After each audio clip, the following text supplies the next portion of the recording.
Liberalism, section. The abolition of slavery and the development of servile labor.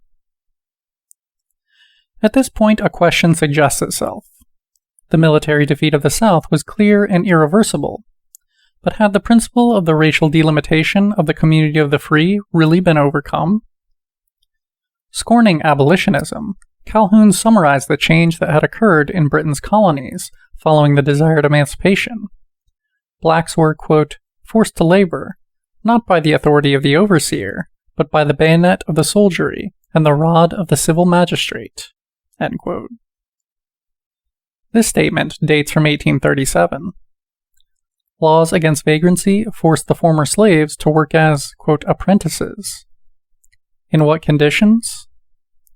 A year prior to the intervention of the theorist of the slaveholding South, a representative of the British colonial administration, inspired by evangelical sentiments, had observed in a letter to the governor of the island of Mauritius, beginning of long quote.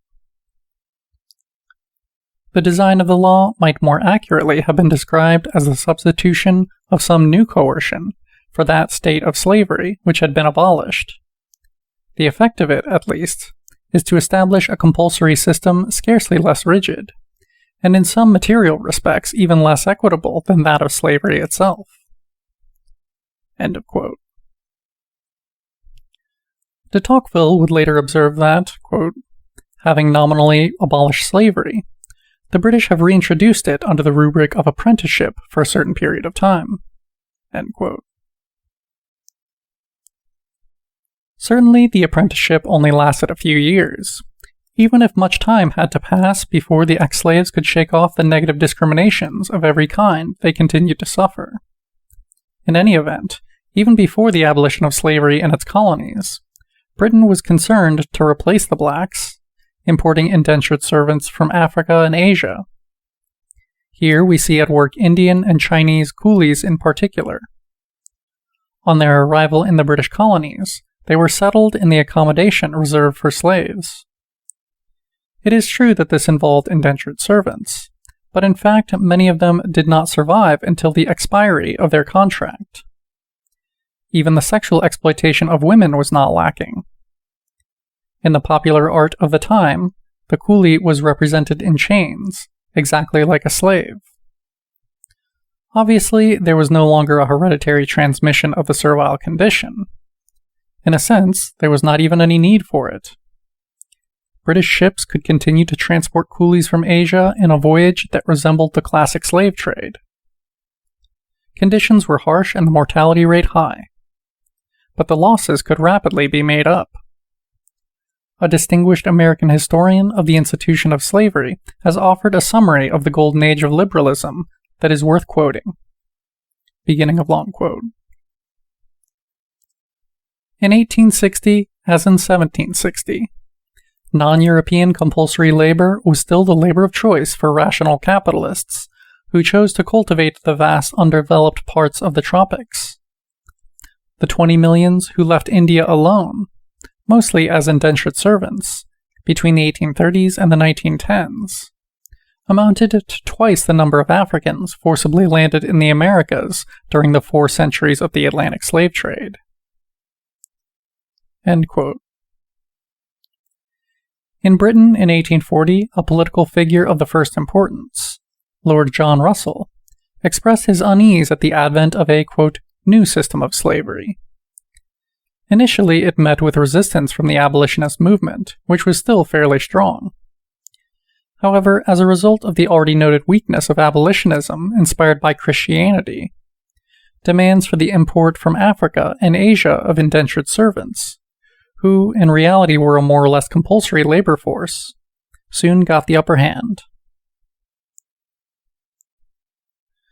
As well as in British colonies, this new servile labor force also made its appearance in the United States.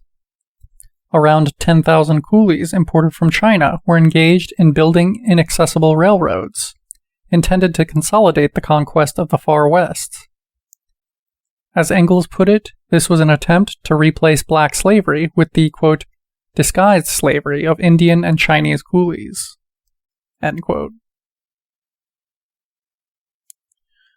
Was this confirmation of the thesis maintained by Calhoun of the inseparability of work and slavery? In North America, prior to being overshadowed and then definitively supplanted by more profitable black slavery, Indian slavery had long persisted here and there, even after the Glorious Revolution.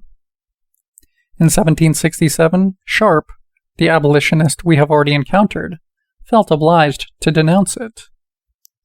In the case of Virginia, it was only in 1808 that the Supreme Court definitively pronounced its illegality. From the American Revolution onwards, the indentured servant or temporary white slave was completely replaced by the black slave, who in turn, after the end of the Civil War, gave way to the coolie from China or India, another temporary slave, even if the skin color was now yellow. In 1834, the same year as the abolition of slavery in British colonies, the liberal Wakefield acknowledged that, quote, yellow slaves were beginning to take the place of blacks, just as the latter had taken over from the, quote, red Indian slaves.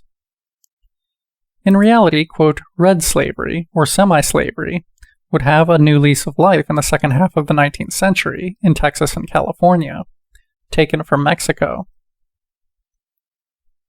Naturally, it can reasonably be objected to Calhoun that semi-slavery or slavery for a specified period of time is not the same thing as perpetual and hereditary slavery. But let us note the further development of the argument by the theorist of the slaveholding South. In any, quote, wealthy and civilized society, part of the population lives on the labor of the other, end quote. This was a manifestly conflictual relationship. The best way of regulating it was achieved when, quote, the labor of the African race is, as among us, commanded by the European. End quote, and end of section.